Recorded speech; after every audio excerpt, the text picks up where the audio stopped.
What's good? It's your boy JayThat'sMe. Let's dive into Monday Night Raw for August the 28th, 2023. This was the second part to the Bray, Wyatt, and Terry Funk tribute show from SmackDown. So that continued.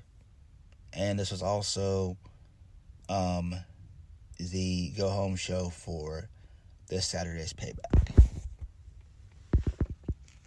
So we kicked the show off with the in memoriam graphics for both Terry Funk and Bray Wyatt. And Michael Cole kind of reiterated what he said on Friday for Raw, saying that both Bray and Terry Funk love to entertain. So tonight, WWE will entertain. So we kicked the show off with the first match of the night, that being Damian Priest versus Sami Zayn. And I'm like, no. Oh, no. Every damn week we see some form of Judgment Day. Enough. This has been going on for months. So JD McDonough comes out towards the end of the match. And Damian Priest gets the win via the South of Heaven. Post-match, JD McDonough slides into the ring, raises Damian Priest's hand. So Damian's not having it. He shoves JD McDonough down and tells him to stay out of his business. And then JD McDonough is beaten down by both Kevin Owens and Sami Zayn. And then they beat him down with a stunner and a haluva kick. And I'm just like, oh my God, enough of this shit. Enough.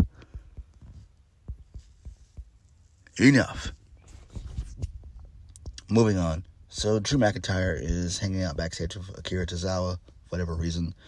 So Tozawa tells him that he looks great and leaves.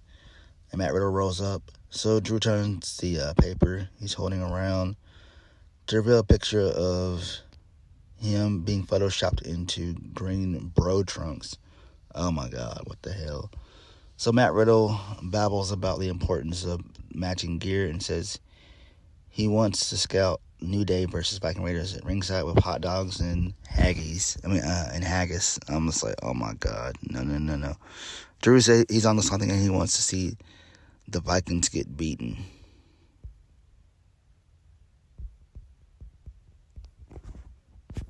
So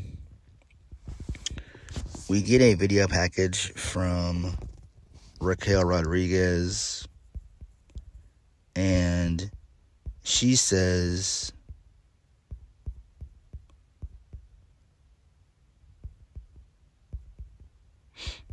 that Rhea is the most dominant woman in WWE except for Raquel. So Raquel says if Rhea wants her to have her business, then she needs to stop using her size as an advantage. Raquel will not let Rhea run through this division and will not let her get away with everything, especially after what she did to Liv Morgan.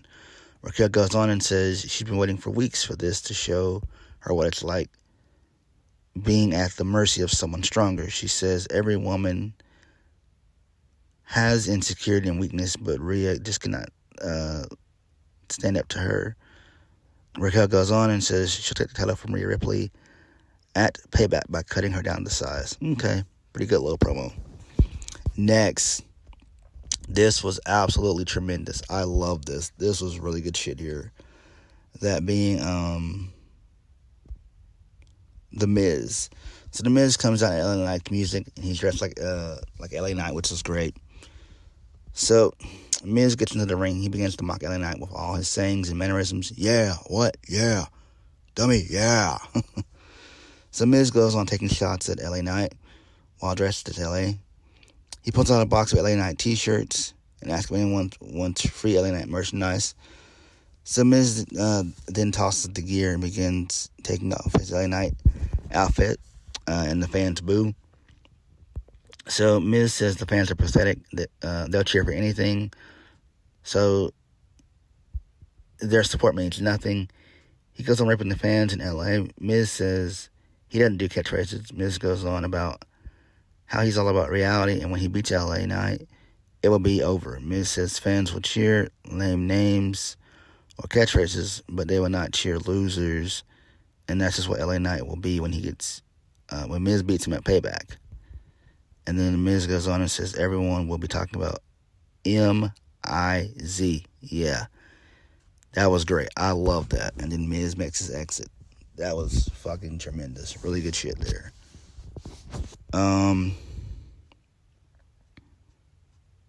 Continuing on. So, we see last week's promo battle between Seth Rollins and Shinsuke Nakamura. And then Rollins is shown backstage, apparently in deep thought. And then Rollins will call out Nakamura later on. So this leads us into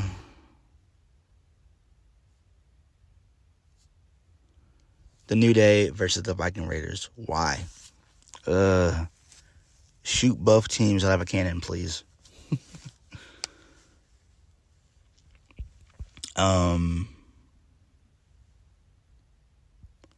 So Matt Riddle comes out holding the photo of Drew in the neon green trunks, and then Drew McIntyre's out in street clothes. So the Viking Raiders get the win via the Ragnarok, and then before that, I believe it was Ivar that took out McIntyre, and then McIntyre threw a chair at him. Not a steel chair, but one of those like office chairs. That's at ringside in WWE all the time. He hit Xavier Woods with one of those by accident. So, again, who cares? Who cares about this? I really don't care about it.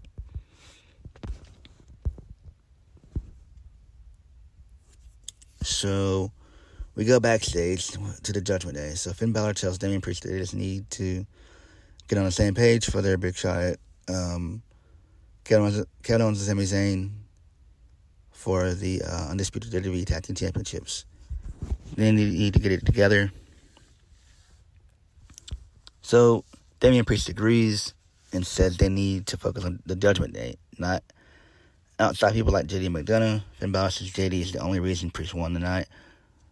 But then Damian Priest left JD down in the ring. Damian Priest said he only cares about the family. They argue, and Damian Priest is about to take Balor. Is about to tell Balor to take a hike. But then Rhea Ripley, she speaks up, telling them to both shut up. Rhea says the only people in the Judgment Day handling or caring about their business right now is her and Dominic Mysterio. So Rhea says they always talk about being the most dominant, but they can't stop arguing every week. She goes on about how this is making them look weak. So people like Raquel Rodriguez are coming for her. Rhea says they must make things right at Payback and remind everyone how they are a force to be reckoned with, and they will win when needed. So Rhea says if they all don't walk out of Payback with gold, there'll be some changes around here. So Rhea and Dom walk off as Priest and Balor face off. And then Damian Priest raises his briefcase in Finn Balor's face and says something about no problem winning gold. Okay, that's cool. So we get a tribute video for Bray Wyatt, which was great. This was done from SmackDown. So that was great. Love that. Moving on. So Kofi Kingston's backstage, walking out of the trainer's room when Matt Riddle and Drew McIntyre stop him and ask how Xavier Woods is doing. Kofi says Xavier Woods isn't doing good. Drew says that chair was an accident, but Kofi says everything is cool with Drew because they know he didn't throw cheap shots, and Xavier Woods knows what comes with being out there. So Drew says next week they'll take care of this Vikings problem, and he's going to talk to Adam Pearce about not having to tag in during the match. Drew walks off, and then Kofi and Matt Riddle aren't sure what Drew means, but Matt Riddle knows they're still a team. Matt Riddle hurries away and tells Drew to wait. Okay, I'm fine with this. I'm guessing next week will be when they pull the trigger on Drew turning heel and taking out Matt Riddle, which is what he needs. He really does.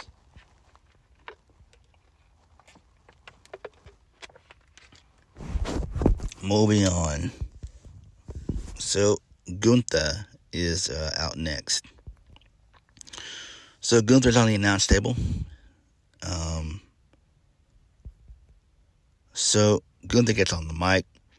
He says, last week, Chad Gable made history by becoming the first man to beat the ring general in more than 500 days, but by countout in a title match. Gunther says, technically, Chad Gable got a victory, but he has won nothing because I'm still standing as your Intercontinental Heavyweight Champion.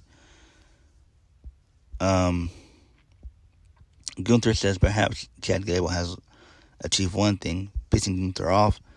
And then Gunther rants in angry German, which was great. I love that. He says now Chad Gable has his attention and focus. And if Gable thinks he's coming between Gunther and his rightful legacy, then it'll just, then so be it, because next week he'll challenge the ring general for the for the Intercontinental Heavyweight title on Monday Night Raw. But just because, but just like you won't beat me next week, tonight you definitely will not beat my best man, Ludwig. I'm like, what the hell? It's just in the wedding. So Alpha Academy, they come out. Gable says normally he'd give him a big shush, but not tonight, because Gunther's making some pretty good points. My friend Chad Gable goes on about how Gunther has been unbeatable on the main roster for almost 2 years, until last week, my friend. So Chad Gable says it only took him 10 seconds to hand Gunther his first loss. Next week it won't take but 3 seconds, because he's winning the title with the 3-2-1 baby. And then Chad Gable says, but that's next week. This is tonight, so Kaiser, get in the ring so I can cook you up Memphis style, baby. Thank you. And then this leads us into Ludwig Kaiser versus Chad Gable. So Chad Gable gets the win here.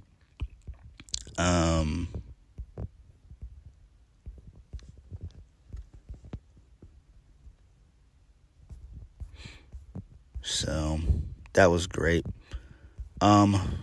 No, my bad. Chad Gable doesn't get the win. It's a DQ. He wins by DQ.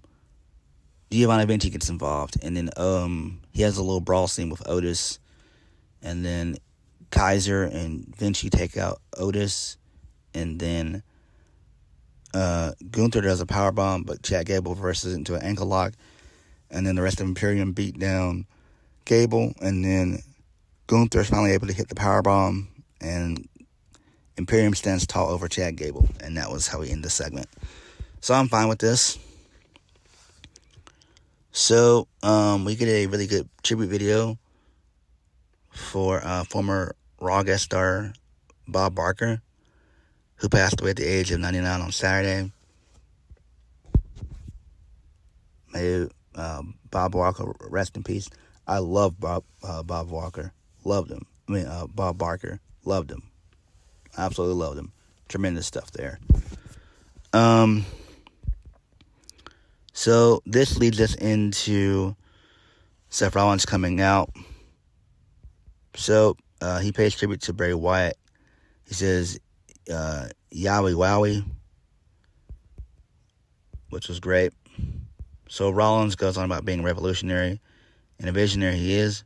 Seth freaking Rollins. Rollins says, it's been a long week, so he'll keep this short and sweet. Shinsuke Nakamura, as Rollins says his name, fans boo. Seth Rollins says this Saturday he'll give Nakamura what he wants, a shot at the title. How about right here, right now? Nakamura come to the ring and give Seth Rollins what he wants. So Rollins says if Nakamura has more mind games to play or more mean things to say, then why not Shinsuke come down that aisle and say it to my face. And then the Memphis crowd says, whoop that trick, which is great. I love that. Love that chant. And then some people in the crowd sing. So Seth Rollins tells Nakamura to come down because you don't have to deprive these fine people tonight. They wanted to see your entrance so they can sing your song. Oh, yeah. They don't sing your song. And then Rollins laughs. Seth Rollins says, if Nakamura isn't coming out, maybe they should just head down to Buries Street so Rollins can have a tall, stiff drink and let you guys sing a song all night long. So then fans sing again. Then we see the Nakamura video from last week. And then he's doing some jiu-jitsu training and a couple of kickboxing moves as well. So, Nakamura speaking in Japanese, and then he says that he doesn't want to simply defeat Rollins, the champion. He wants to dismantle Rollins, the man. So Nakamura wants Rollins' wife to know that he's the reason she has to help Rollins out of bed. He's the reason Rollins won't be able to walk his daughter down the aisle on her wedding day. Damn. Nakamura goes on and says Rollins' body is broken. It has betrayed him. And Rollins knows this. Nakamura says he's going to destroy Rollins' back and put him out of his misery. Nakamura says Seth Rollins has no honor, no code, no future. And so Rollins continues to call out Nakamura.